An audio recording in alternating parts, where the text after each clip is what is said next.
ndikimi, pra islamizimi i Shqipërisë nuk e prishi unitetin kombëtar, pra unitet. Shqiptari gjithnjë nuk e ka qujt atë ortodoksin armik ose katolikun armik.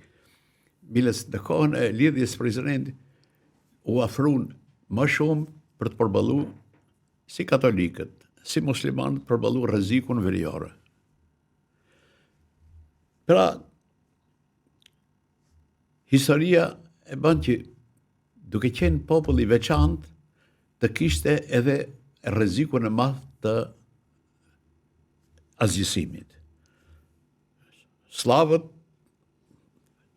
paraqiteshin që shqiptarët janë një popull që pa identitet. Po dhe grekët ashtu, që ishin gjithë pjesën ortodokse që ishin grek. Ose grek të shqiptarizuar. E kështu të që u desh lëvizja e patriotëve shqiptarë të cilët kuptuan që perëndoria turke është në fundin e saj.